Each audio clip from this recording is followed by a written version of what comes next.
Good morning. Welcome everybody, including David Polka, Sylvie Martel, and Diane Delva, who are on the phone. We have two speakers as usual this morning, but before we get started, Heidi, you wanted to say a couple of words. Maybe I'll just wait for the other. Are you expecting like the Fair Lady or Kendall, like the baby? Do you want to Maybe after say something after the break? After the first speaker, after the break. All right. That'd be great. Thank you very much. So you're on.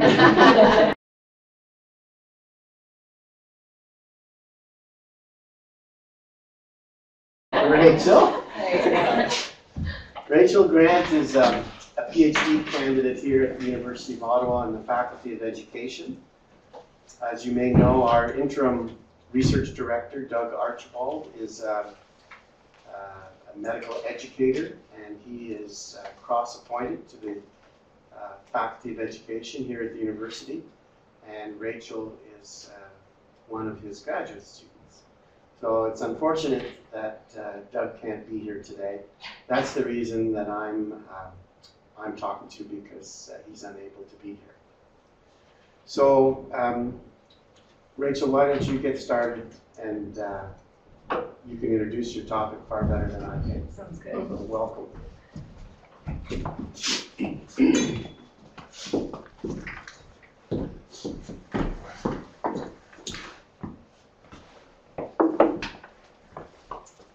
Good morning, everyone. So as said in the introduction, I am a PhD candidate working with Doug Archibald, and I work with the Claire, Liddy, Aaron Keeley team doing stuff with eConsults. And in my PhD, I'm looking at the educational value of electronic consultations. Initially, I was going to present on my thesis proposal this morning, but I had a bit of a technical issue, and every time I try and open my thesis proposal, my computer crashes. So I decided I didn't want to deal with that stress this morning. So instead, I'm going to talk to you about a related project. So it still has to do with educational value of eConsult. It's just not specifically my thesis. It's a project that I'm working on with Dr. Archibald in collaboration with some of our colleagues down in the States. So this, there we go. So this whole issue of eConsults is an issue that's very near and dear to my heart. I've been working with the team here at Bruyère, working on eConsults for about 1.5 years. And so I'm really excited to share some of what we're doing with you guys this morning. So to start off, I have no conflicts of interest. As a full PhD student, if someone would like to talk to me after about getting any potential conflict of interest, you know, we'll talk. So how many of you here have heard about electronic consultations before? So pretty much everyone. So for the sake of anyone that's joining us online who may not know, eConsults are a typical electronic communication that happens between a referrer and a consultant. Usually it's a family physician or a nurse practitioner. It can also be a pediatrician. Some services also have physician's assistants as referrers. And then there are also the consultants, which most commonly are medical specialists. But once again, this isn't always the case. With BASE, for example, we do have other allied health members. Pharmacists are sometimes use the system. And then also if you look at some other systems like the one that we're working with in the States, they actually also have nurse practitioners as expert consultants on their eConsult service. And the way it works is that there's a lot of back and forth between, I'm going to say primary care provider just for the sake of not saying referrer every time. So the primary care provider will ask a question of the consultant, and they go back and forth until either the question's answered or they resolve the patient's issues. And there is a ton of literature out there on this. A very large chunk of it comes from our team here at Bruyère. There's a lot of things on how they can reduce wait times, unnecessary referrals, they're cost effective. But the area in particular that I'm very interested in is their educational value.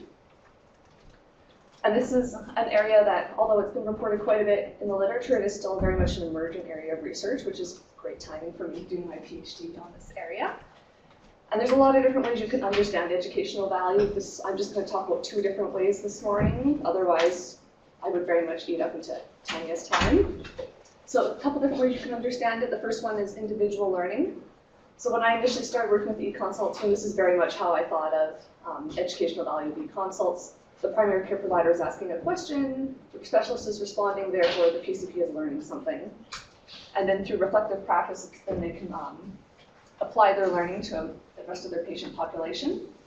And then something that I've come to appreciate as I've done increasingly a lot more readings and worked with the BASE teams, I've really come to appreciate how these e-consults are also very educational for the specialist. So for example, it's not uncommon for specialists to look up additional information when they respond to an e-consult, or they may consult one of their colleagues. Whether it be they have a knowledge gap, or it could just be a very strange case, or it could be they just really want to make sure they're getting the best evidence to the primary care providers.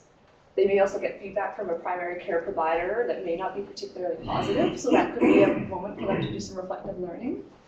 And then there's also broader educational practice implications, which is a little bit more what the study I'm going to talk about this morning goes into. So e-consults are also great for CPD planning. So you can look at the types of questions that primary care providers are asking, and you can also look at what specialty they're sending them to, and then you can compare it to the type of CPD that we're currently offering. And then also maintenance and certification. So one of the really great things about e-consults and education is that they are practice-based. The questions at the primary care providers comes from real patient cases, and if we can find a way to tie this into the maintenance and certification program, it could really benefit them. Which takes us into the project I'm going to talk about this morning. So I apologize. We were doing data collection until midnight last night for this study, so I do need some notes for this because I don't have all my data memorized. I was up very early this morning trying to make sure I have the latest for you guys. So this is the study that we're working on with our partners down in San Francisco. So we are looking at e-consult users with the Champlain-based system and with the e-referral system in San Francisco. And we are looking at this sort of issues surrounding CPD and maintenance of certification. And particularly, we want to see how we can formalize this learning for specialists and for primary care providers so they can get credit for this learning that they're already doing. So before we start, I just want to quickly acknowledge our awesome project team. So the study is being led by Doug Archibald, who is my supervisor and our principal investigator. And then we also have a number of co-investigators from across Ottawa and also throughout the States. And we also have people who are from CPD accreditation bodies as well who are working with us as we go through this project. So when we approach them at the end with our tools, it's not a surprise to them. So there's kind of two dual purposes to this study. The primary one is that we really want to develop and pilot two e-consult reflective learning tools. So right now, when we went out and we looked at the literature, while there are quite a few reflective learning tools, there aren't any that are specific to electronic consultations. And of course, that context is a little bit different. So we want to develop two tools, one for the primary care providers and one for the specialists, that will allow them to document their learning from from e-consults and also reflect on the learning they're doing and perhaps like how they can apply this to other patients in their practice. And our secondary objective is we really want to provide specialists with feedback on their consultative responses. So are their responses what primary care providers are needing to care for their patients? One other thing I should mention too is something we have to explain to a few of our participants is this isn't something that we're going to make mandatory for every time someone does an e-consult. These tools are only for if someone does an e-consult and whether they're the PCP or they're the specialist, they feel like they really learned something and they would like to reflect and document this. So this morning I'm just going to talk about the methods for phase 1 of our study. Phase 2 is a pilot, and we have a few things to do before we get to that point, so we're going to leave that for now in the interest of time. So for phase 1, we've done two major things for our data collection. First, we had a subject matter experts meeting back, I think it was October. So we got together our whole research team across both sites, and we had also 6 experts and e-consult users with us. And we had done a literature review to find all these different reflective tools, and together as a team, we went through them. And we decided which ones we maybe want to build off of, or which ones may not be appropriate. So we decided to modify 2 tools that already exist and are validated, the IAM Push and Search. So Push is for primary care providers and Search is for specialists. And so based on this, we talked a bit with our experts, and then the research team went away, and we worked collaboratively for a couple of months, going back and forth to finalize what we want to have on these tools and to make them relevant for e-consults. And after many, many emails, we came up with our draft tools, and we programmed them into a survey. And this is now what we're doing, and what I was doing last night until midnight, is we're doing Delphi surveys with our participants across the Champlain-based system and e-referral in the States So Delphi method is a consensus technique that uses surveys. So the way they work is they're very iterative. So we'll do a first survey, we get the responses in, we analyze them, we come up with reports that we then send out to our respondents. And the reports show them for each item what the aggregate results were, and then what their individual response was. And we ask them before they respond to consider what these results were and perhaps the comments of other respondents before they answer. So for this study, it's been great because a lot of people give us these really great suggestions for how to reword things, and then we send those out with the next survey. And then a lot of times we'll have the primary care providers come back and say, like, yeah, like, we like that word and change it to that. So it's been really useful using this method. But ultimately, what we're hoping to get to this is consensus on what we're going to include in these tools when we pilot them. So the way we're doing this is we have each individual tool item that we've come up with, and we have a Likert scale that we ask them to rate each item on, ranging from definitely include to definitely exclude. Fortunately, we haven't had a lot of definitely excludes. And so for consensus on whether or not we're going to include something, we've defined it as 70% on a single item or greater. So if they 75% participants say that you absolutely need to include this, we're of course going to include the item. Or if they give us equal to or greater to 80% on two adjacent items. So an example of that would be if, say, 86% say either you definitely need to exclude this or you possibly should exclude this. That's the majority saying that we probably don't need this in the tool. And so this is just a quick overview of who we have for our participants. So we have a mixture of physicians and nurse practitioners from both sites. As a former nurse, what I find really interesting and exciting is that we have nurse practitioner specialists in the US who are consulting on this, which I think is really cool, but that's my bias. Unfortunately, so far we have still, we've done 2 rounds of surveys. We have almost 100% response rates. Unfortunately, we lost our 2 Canadian nurse practitioners, but as of this round of the survey, we've managed to keep everyone else, which is really, really good for this type of survey. And so I'm just going to walk you guys through kind of what we have for our proposed tool items. Don't worry about trying to read this right now. I will read it to you. As we go through, if anyone has any feedback, whether it's they have a question about a tool item, a comment, an idea springs to your mind, just throw up your hand, and I'd love to hear from you because we're still very much developing these tool items. So first, we're going to talk about the one that we've done for the primary care providers, just because it's a little bit longer, so I thought we'd get it over with first. So there's 7 items on this tool. The first one pertains to the clinical question. And so the reason why we put this question in at all is because, of course, if they're documenting this learning for CPD credit and for their own practice improvement, it is helpful to have some sort of a record of, what kind of question were you asking? Was it diagnostic? Was it management? And then what specialty they sent it to? And perhaps even in some cases, they may have sent it to multiple specialties before they got their answer. So this is a place where they can document that. So here all it is, they're just asked, what was your clinical question? And then they're given a drop down with just check boxes that they can fill out. So it's quite quick. This was the least contentious issue on this survey that we sent out for the primary care providers. So we achieved consensus on the first survey that absolutely this needs to be included in the toolkit. This was the only item we got consensus on, though, in the first survey for them.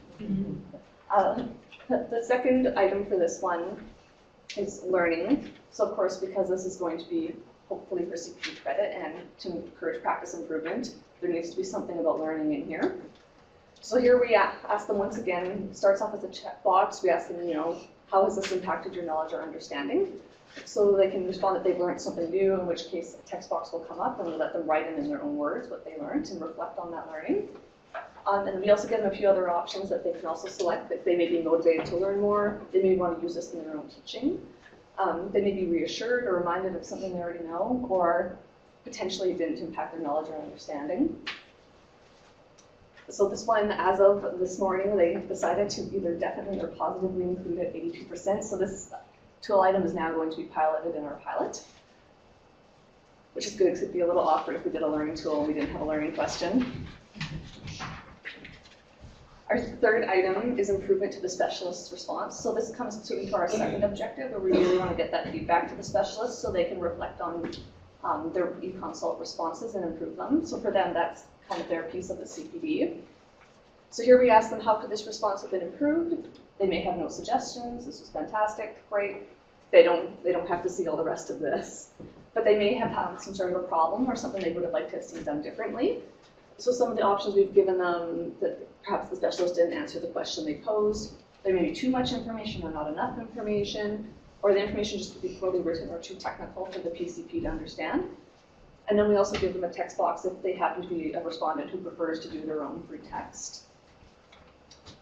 So this one was also contentious up until last night, and then last night our PCPs decided to a combined percentage of 80% definitely or possibly include this, so we're also going to be piloting this item, which is great news. And then our fourth item is application to patient care. So this is kind of a dual learning one for the PCPs and the specialists. So part of it is getting the PCP to reflect on how they are going to apply this learning to their own patients.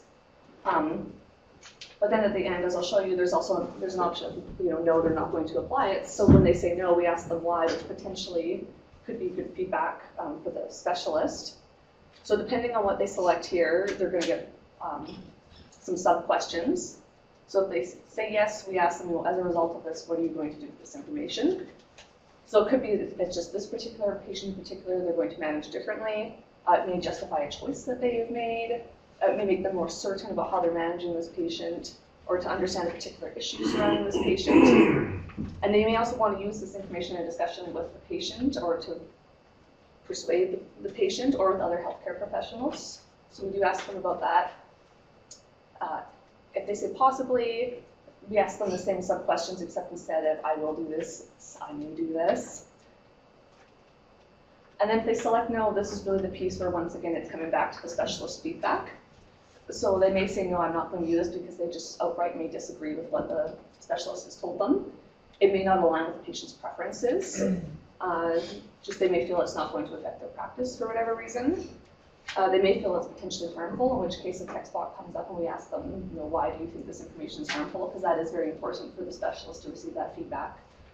They may be able to act on this information for a certain reason. So a lot of our American primary care providers have pointed out that a lot of times, due to insurance issues, sometimes the advice that they get from the specialist is just something they feasibly can't do with the patient. And of course in Canada that can also be an issue, particularly if we're looking at allied health services. And they may also not trust the information for whatever reason. So once again, for those last three ones, we give them a text box so they can let us know in their own words what exactly their concern is. So this question we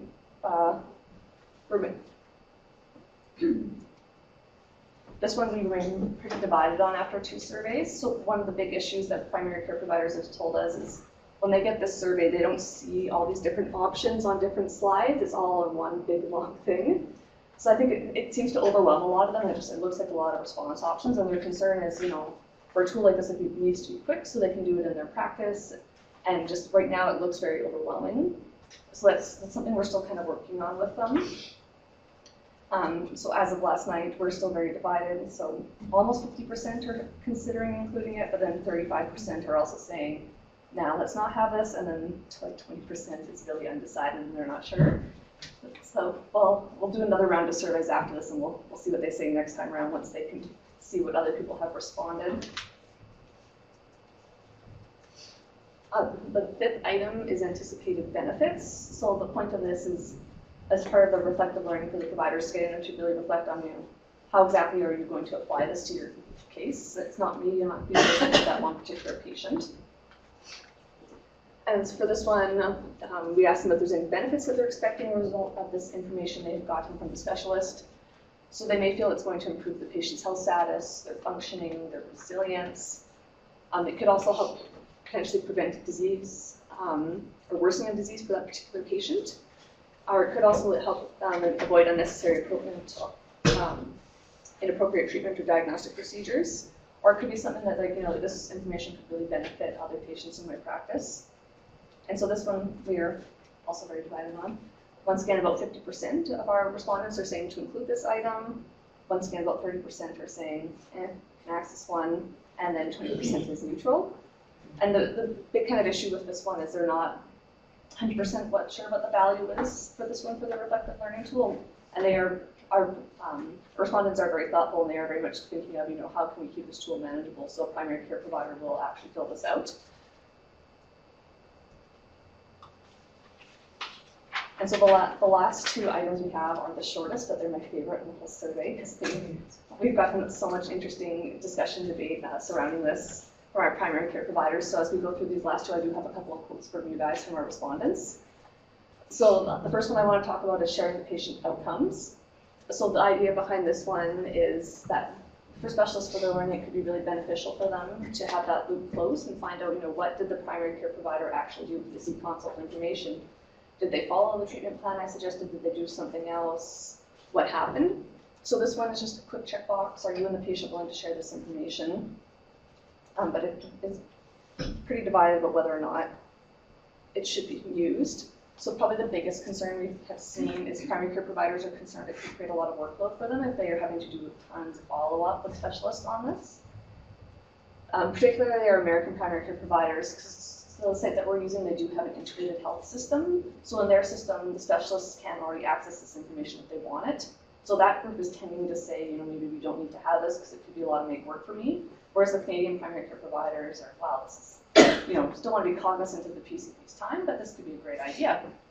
So one of our American primary care providers said it would be nice to give feedback, but again, more work. If there were short check boxes, I might consider filling this out. And that was something that we saw very commonly from these respondents. But then there were a lot of people that felt very strongly that we should have this, and there was a lot of benefit to closing the loop. So this Canadian PCP in particular was also very surprised that specialists would even want to know this, and a few other respondents felt the same way. So this particular person said, have specialists ask for this? I find this very interesting. It would be great to close the loop by letting specialists know the outcome. And then so as of this morning, no one wanted to definitely include this item. And then we have kind of a similar split to the other ones, about 50% are maybe possibly include it, 35% are neutral, and then a little under 20% are saying, maybe we don't need this item.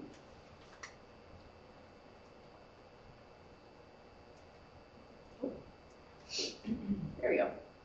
And then our final item is somewhat related to the last one, because it also talks about going back to the specialist. And in this case, we're asking our primary care providers, are you willing to share your reflective learning tool with the specialist? Just because so much of it is about giving feedback to the specialist. And this one we are really, really divided on. Particularly our first week, we've moved a little bit closer to consensus this week, but one of the big concerns is it could have an impact on future encounters and the relationship with that specialist, particularly if they give a little bit more constructive feedback, depending on how the specialist takes that. They're concerned it could impact their relationship. So this Canadian primary care provider said, if we give the specialist a negative review, it could impact on future encounters with them. So can I interrupt you for a sec? Mm-hmm. So the person, the referrer, yes, doesn't necessarily have to fill this in, chooses to fill it in if and when he or she wants, to give the information to you, to your program, and secondarily, they can decide whether they're willing to share it and have it go back to the specialist. Is that correct? Yeah, so I mean, the primary rationale for this is that ideally we want to link this up with the accreditation bodies like pathologists so they get credit. Right. I mean, we can also see it too, so we can use this for research purposes, but it really primarily is for their learning. And then a secondary thing for this is they can choose to share it with the specialist. Okay. So they don't have to. That's a great question because it leads into a critique that we got from some of our respondents. So thank you. And that was whether or not they should have to share it. So some people were very adamant that you should have to share this feedback with the specialist. Some were so adamant that they said, this shouldn't be an option. If you decide to do this, it should just go to the specialist, and that's that. Like, that's the point. One person was just pointed out that, if the PCP is going to take the time to fill out all these questions, it really should go to the specialist. Otherwise, it just sits with the college and sits with us, and nothing gets done with it. So one of our American primary care providers said if these questions are going to be asked, they should definitely be shared with the specialist. If not, what's the point in asking these questions? And a few other people were very adamant too that this being able to give and receive feedback is very important for quality improvement as a physician. So this is one of my favorite quotes that we've gotten so far from this whole study. It's from a Canadian primary care provider. And this person said, feedback may not be pleasant, but it is critical to quality improvement. I believe the specialist should also comment on the effectiveness of the initial referral, and the PCP should receive that feedback as well.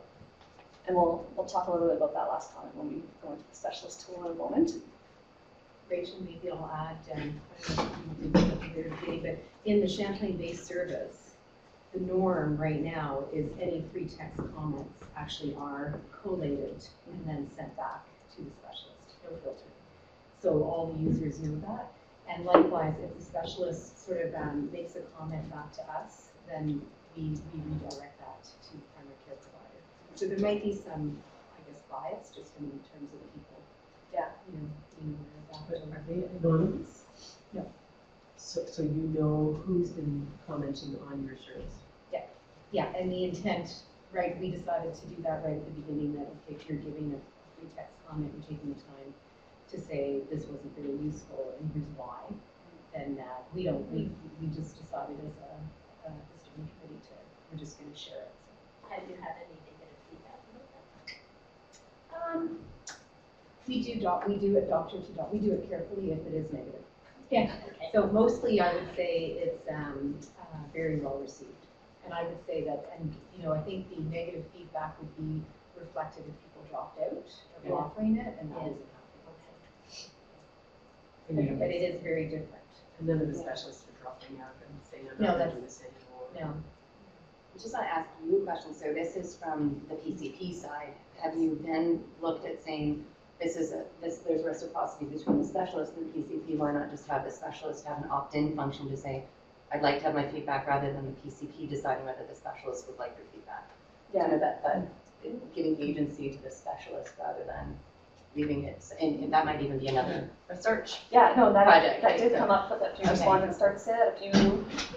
A few people came back and said, like, you know, we would absolutely do this if it was anonymous. And then others have come back and said, like, you know, this is a lot of work, but if it was an interesting case that the specialist really did want to know about, like, I would absolutely take 10 minutes to fill that out. So it's all stuff that as an expert team we're going to have to discuss later how we're going to do this in the pilot. But our respondents have been great with giving us lots of ideas like this, so we have a ton to work with. It's just figuring out the logistics. It'll probably be something like that. Yeah. Yes. How much of a sense of the volume that each individual specialist is getting? Because that also will affect the perception of the feedback they get. You know, if each specialist is doing 200 or 300 or 400 consults per week or per month, that's going to be very different from getting through, right? And they're going to perceive that feedback differently. And I have no idea what that number is like. Yeah, and then Yes, we have. talk about Yeah. Oh, no, It's a lot. Oh, it's not 300 to 400 a week. No, No, nothing it's a close to lot that. So per it depends on the specialist. specialty service. Right. Dermatology would be the highest, and there would be 3 to 4 dermatologists dealing with, you know, 17% of all the consults, which is 1,000 a month. So they would have a high volume. So, but it depends on the specialty service. And some of them are, one of the interesting ones at the beginning, you know, we had obstetrics and gynecology, and it was just essentially 1 or 2 specialists who wanted to do all these consults if they didn't share it out. So it really depends on it. But we'll collate the results as a group as well, and I think that's very useful feedback. And that's a way to do it in a less threatening way. Like if you have a whole group of nephrologists and then you can feed it back, and the stuff that we feed back is not just the comments, but how quick were you compared to other specialty services, the volume of cases, how long is it taking you to answer it?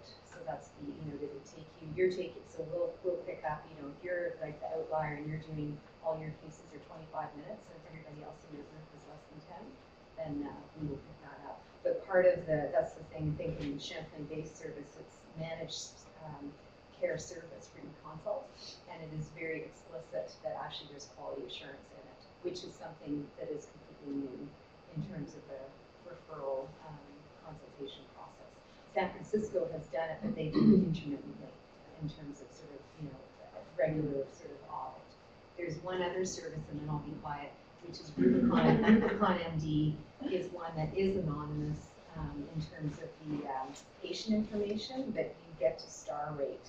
So it's got the star rating, and then when you're then going to do your next e-consult, then you can look up which of the specialists who are answering the e-consult, you know, got the 5-star and who got the 2 out of 5. So that one is a paid service, so I think it's more acceptable to do that. But we talked about that too. Could you just do stuff and then Are there any other questions for Tanya before she continues? Rachel? I'm happy to take them. I'm being Could be a saved for crapshoot.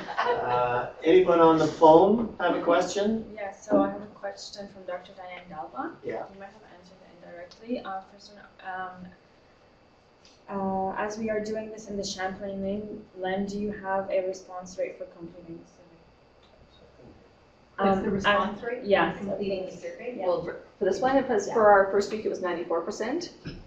So for the, I can't remember for the whole thing, I can't remember what exactly that works out to for the Canadians. The US participants were 100% on the first week. And for this week, for the people who continued on to the second survey, our response rate this week is 100%.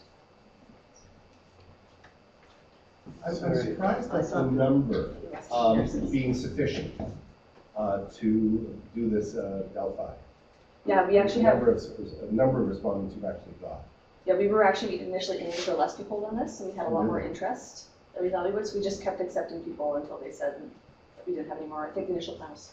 Can you make sure that was the So question that she's was just asked? clarifying, she's saying, I'm talking about the surveys in our EMR. Yeah, so I don't Oh, think she's okay. talking about the Yeah. Delphi Yeah. survey. She's talking about how many Yeah, so the referrers are answering your survey. In the Champlain Basin Consult Service, for the standard survey at the end, it's 100% response rate. Because you cannot generate your permanent copy of the consult case is not considered closed until you answer the survey. And is there a survey with every question? So this Every is, referral? yes, but not this. This is No, okay, the standard sort of 4-question plus your pretext. okay. So that's why we initially had some confusion when we were getting our respondents to rate this one, because they thought that like the closeout survey, this was going to be mandatory every time. So we had to reiterate with our participants that closeout one's mandatory, this one is entirely optional, so it's about your learning. Okay, are we ready, able to continue? How much your time, Sheena? you've got about 20 minutes. Oh, beautiful. So yeah, one more tool to go through. It's much shorter, and there wasn't as much contention surrounding this one, so it won't take as long to go through. So for this one, like the primary care provider survey, we start off by asking them what the clinical question was. And once again, this is just for documenting the nature of the consult for CPD credit and for practice improvement. So we phrase it a little bit differently though with our specialists, just because they weren't the one that posed the question. So we ask them first whether or not, was the question clear? Yes or no? If yes, that's when we ask them to document what the question was. And if they say no, we ask them, were you actually able to answer this question? If they say yes, they get to move on with the survey. And if they say no, we end it here because it's kind of hard to do reflective learning if they couldn't engage with the question. And so first week, overwhelmingly, the specialists agreed to include this one. I think it was like 94, 95% or something for definitely including it.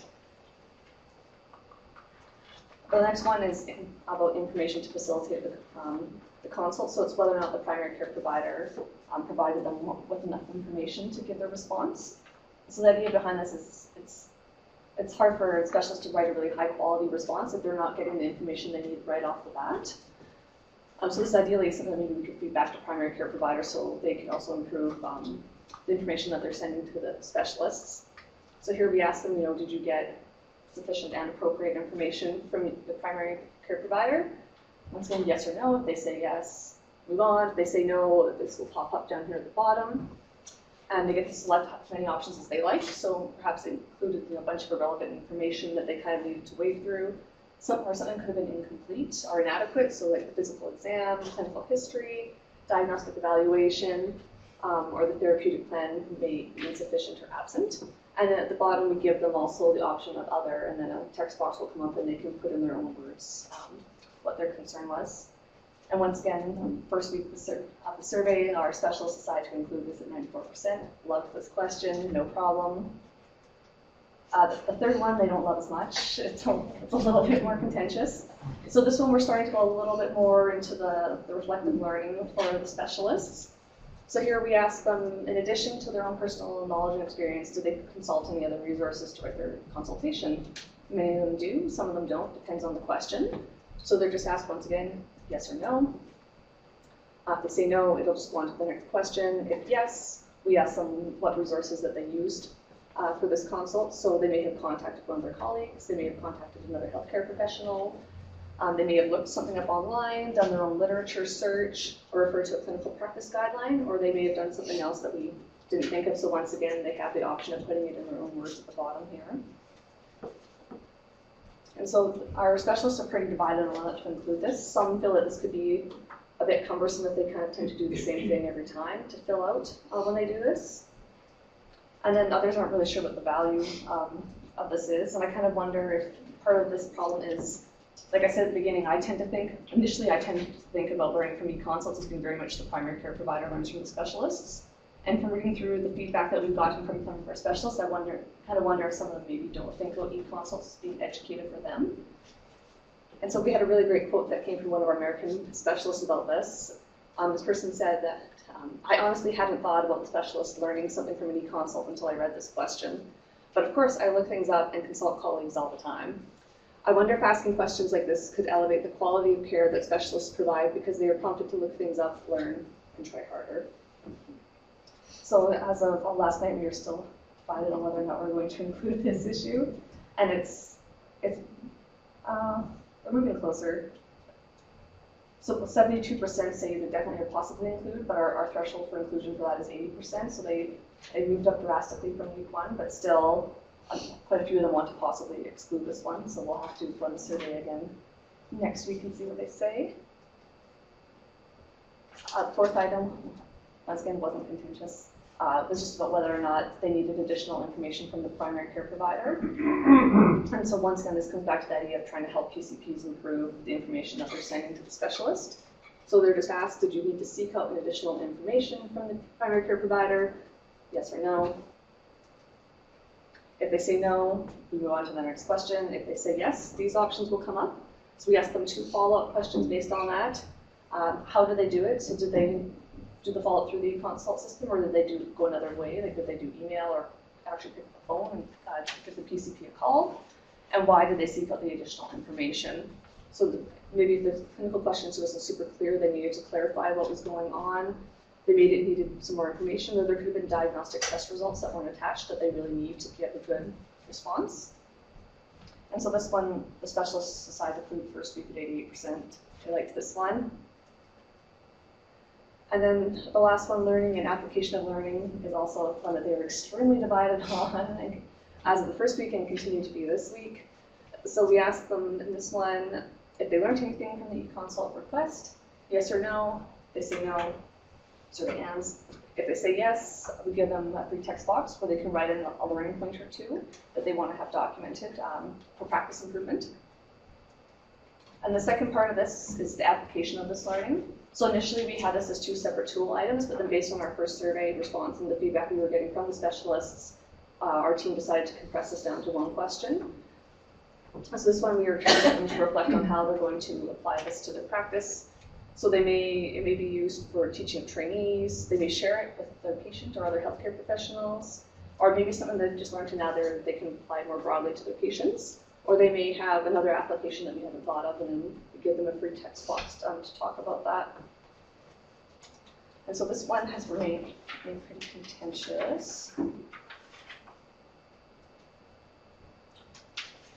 So there's a few people who feel very strongly that you absolutely have to have this tool. So one of our American specialists said, I don't think you can have a reflection tool without this question. But then a few other people weren't quite as sure what the value of this would be. And they were also concerned about how long it would take to fill out a survey like this, given that physicians are very busy. So one Canadian specialist said, limited value, so in the interest of time and space, it might be worth excluding. So we've stayed pretty divided on this one. It's pretty much 1/3 across the board for either including, neutral, or excluding.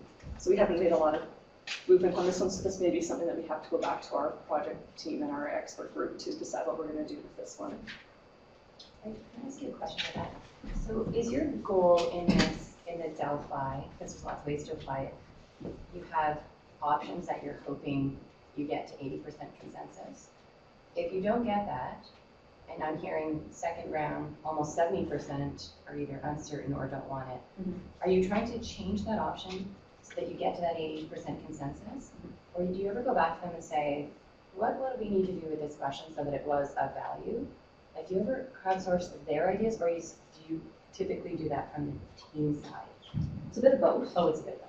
Yeah, so on our surveys, after everything, we do give them an option to give us free text feedback, and then we feed that back to them so they can keep giving us feedback. And then we take that, and as a project team, every week we talk about it and try and make some changes. So for this one, like, we collapsed these two tool items because that was the feedback we were getting from the specialists.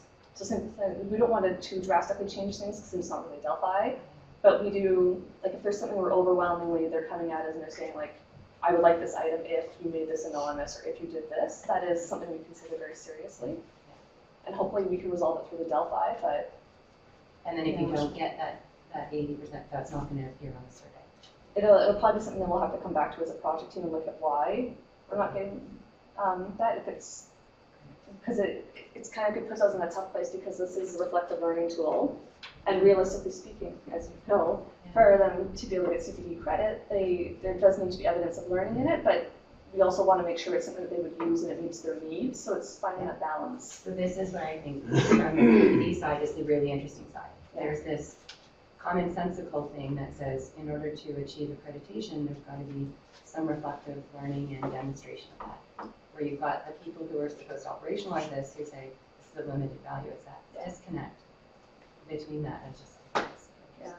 One of the issues we had with the first survey was a lot of them didn't realize that our intention was to make this for CPD credit, and like we can't fully advertise it as that yet because we need to come and talk to you guys. But that is very much our intention is to try and make it worth it. So a lot of them came back and they're like, well, a lot of the feedback we got after the first week was like, this would be fantastic if it was worth credit. Yeah. And so we ended up, when we sent them back the results, we actually did a whole one-page thing at the beginning explaining very clearly that like this is very much our intention. We can't make promises, but like that's why we're doing this, and we do have people from the colleges involved at this stage to make sure that we are considering these things as we go through. Yes. I have a question for you. So more, I guess, aligned with what Karen's saying from a pedagogical perspective. So you identify that there's a learning need through the process of reflection on practice. And CPD is one way to address that need, but there are other ways that they could address that learning or that knowledge gap. So it could push them to go and look at evidence. It could push them to have conversation with colleagues within the practice. So I'm wondering if you thought about other ways that you use that reflection for the practitioner, whether they're referrer or specialist. What do they do with that? Like, what's the next step other than CPD? Do you understand what I'm saying? Like reflecting. There's other opportunities to foster your learning that they can do within the practice of themselves and for the individual practitioner. See where I'm going with that? Yeah. Yeah. It So it's not. Yeah. It isn't that we try and get them to think about a bit when they do this tool. It's like we ask them about the application and try I to think give that's them. the key piece from a reflective learning perspective is the application. So you identify the knowledge gap. What are you going to do about it? How's it going to change your practice? Absolutely. Yeah. And that's why we try. One thing we really try to do with this tool is we've kind of tried to balance having the check boxes so it's feasible, but then also having free text options, which is why we did try and put other things in because ideally, if I had my way, this whole tool would be qualitative and they could just write everything out. But depending on what the situation with their practice is, that may not be possible for them to document all of these cases. So it's something we're still kind of struggling through, is trying to find that balance of giving them the space to really think through these issues and reflect on it, but then also trying to make this manageable in their practice. Because reflection is about changing practice in some way, changing how you do things. Yeah. Right? So, Absolutely. Yeah, I think it's that change piece, that metacognitive process that you go through reflective practice, and then what do you do with that? You complete a form, but then what's the next step, I guess, is my question. Yeah, but anyway. No, it's a great question. But linked to this, I think just to remind you though that all of this is based on the patient analysis. Yeah. Right? So the assumption, and I guess where it all sort of spurred from, is actually that's the type of feedback that you're getting. Hey, this e-consult, I'm using it, I'm going to use it on another patient. Yeah. And the information that the specialist gave, the specialist will say, yeah, I'm so subspecialized, I had to go back to my general hematology stuff, which was really interesting, and so now I'm going to, so that's, I think, so that I would just bring it back to that each e-consult case is a person Yeah. who is being treated. Yeah. Yeah. And maybe it's documenting those actions in some ways That's in right. your own, so that you have that Yeah. record for your own continuing professional development. So this is what you did, this is the action that you took as well. So this is what I was trying to get at with this, right? Is what we heard them say is, well, I do this all the time. And what I mean about this operationalizing the fact that we've done some work in this area is that what you're doing and what they're perceiving their learning to be are disconnected. So this is a technical administrative process. What we even heard in one of those quotes was, of course, yeah, I do this all the time. So it's how do you create something that captures what they do all the time? And so that's what I meant by going back to them and saying, like, what would it look like to you, since we know you do this all the time, what would it look like to you to fill this out? Because I'm hearing we were totally contentious on this. What they're contentious with is the way that you've constructed the form and the way that they perceive their learning to be captured. And so that's what I mean about that divide, is how do you get that divide to go away? And that's your whole problem. I mean, that's going to be the fun part of it. Yes, we have gone back and we have changed a lot of things to the form and how we set things up, because, and those are, for us, those are really easy changes to make, but for the specialist, it's huge. And then we are going to, I'm not going to talk about it much because I know we only have 5 minutes, so Yeah, questions. Rachel, have you got more slides? I have just one. and it kind of goes to Tanya's question, so Okay, that's just all. a bit of that's a time check Yes, for everybody. We're going to try to wrap this up within 3 or 4 minutes. I'll be done this slide in 30 seconds and then I can take a couple more questions. So kind of our next things we have to do is finalizing the tools, so dealing with those kinds of issues and getting it programmed, and then we are going to pilot it, and then we're going to get more feedback from the primary care providers and from the specialists before we actually roll this out, before we go and meet with the accreditation bodies and try and formalize this. So the idea is what we're doing right now is just to kind of get like our initial tool to pilot it, and then we're going to do interviews too after we pilot and sit down and talk with people and what worked, what didn't work, what do you want to see changed, and then hash this out a bit more. So are there any final questions before we take a break? I let Tanya take the stage. Yes. Either. And the implementation is the idea that physicians would then do the closeout survey and close, and then they get to select if they're going to do the reflective learning for that case, or if they sign up in your pilot, you're going to do the reflective learning for every case that they do any consult on. Good question. I know when we officially roll out, the idea is we want to give them the option after they close it out, like, do you want to create do a reflective learning tool? For the pilot, I'm not 100% sure what we're planning to do. When we initially kind of planned out our pilot, I was reading through this thing yesterday, our assumption kind of is that we want to try and get them to do this tool after most of their e-consults, just because a lot of people, they don't do a huge number of e-consults, and we don't want to pilot this for years and years and years and years. If we do want to move on to the next steps and start talking to people. So we are, I don't know if we're going to mandate it, but we are going to encourage them to do it after all of them. I think was our plan. Claire's nodding, so that's reassuring. Yeah, because we don't want them to do the pre-filtering.